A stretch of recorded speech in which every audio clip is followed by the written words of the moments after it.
welcome to another edition of the greatest thing going on the radio today. It's my favorite show. It's Lester's Dictionary.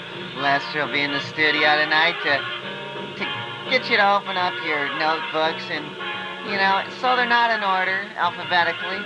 Get you to write in these words and give you a new definition on life and jazz and the hip thing, and he wants you to know what words really mean.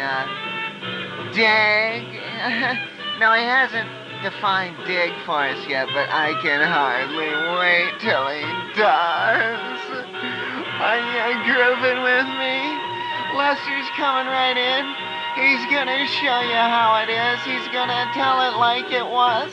And he's gonna give you a definition of anything you need to know. Oh, he's got some great ones this week. I went through his proof sheets. So get your pen and paper out and take these babies down. Here he comes. He's waiting for you. Oh, here's Lester! Thank you very much, Walt Bimo. Tonight, we're going to start off with a word called objectivity. And here's the definition. The way it is. Objectivity is the way it is, regardless of what any other source says. Can only be expressed by an individual about him or herself because all others are outside looking in. Can also be an all-out lie. However, even lies are objective. Yeah, it's my show. Next word, subjectivity. So turn the pages over to S, fill in the blanks. Subjectivity, an irrelevant term which was manufactured to form self-conscious thought patterns and limits in one's ability to express oneself. A distraction, a trick. The next word is way back in the back of your charts there. UFOs.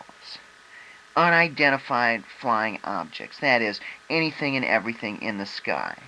Now we go to the word bus, B-U-S, an unidentified land object. Now we're going to ULO. I should have put that after UFO. It does start with the same letter. ULO, unidentified land object, i.e. U, or the abominable snowman, or etc. Next is ELO. Now what do you think? No.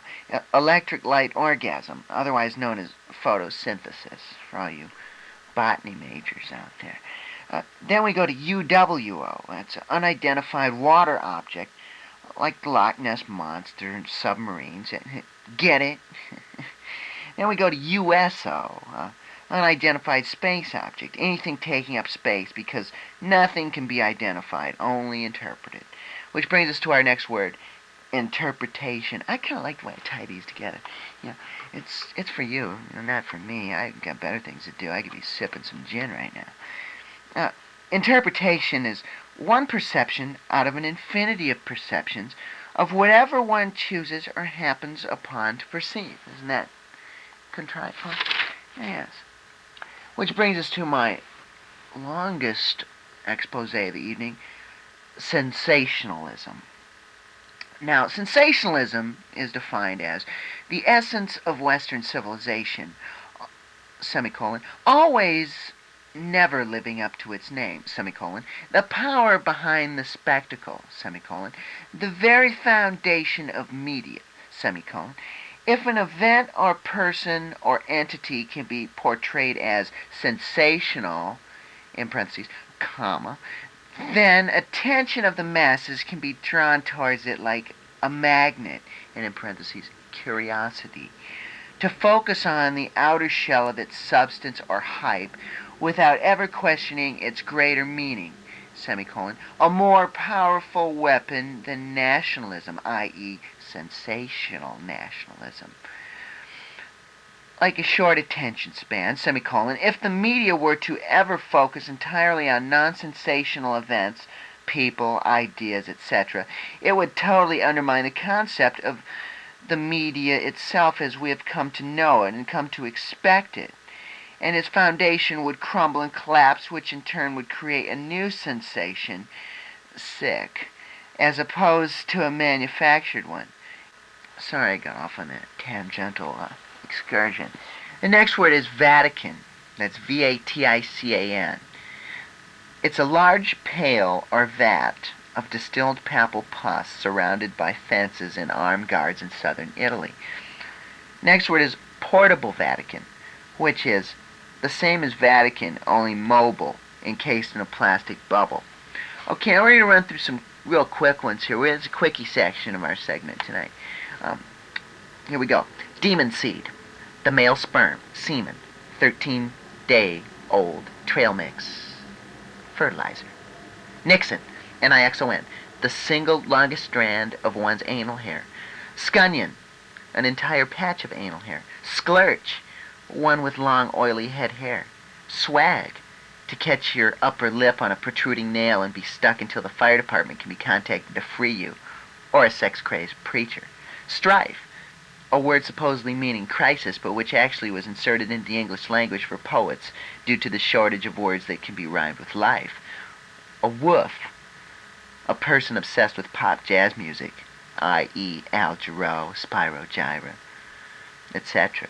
Geek, one who bites heads off chickens. Super geek, one who bites heads off geeks, or retired bullfighters. Roidtog, that's Roidtog. Roidtog, an insurance company executive with a severe case of hemorrhoids. Squelcher, one who coughs up phlegm, but instead of spitting, swallows it again. A gimp doggle, G-I-M-P, gimp, doggle, D-O-G-G-L-E. A Mormonic missionary with a dirty white shirt. I like that one. Dexan, D-E-X-A-N, a dead Texan. Arson, Christian incense. Hog whip, pork custard. I'm getting hungry. A blue boy, a sexually active old man with purplish testicles. Captain Hook, men or a man with curved penises or a curved penis. I like to get the past tense in there, or the pluralistic device happening. Well, that's all for this week's edition of Lester's Dictionary. I hope you all enjoyed it, and next week I think we're gonna start off with a word that starts with X. So get your pages ready to start with X next week. And until then,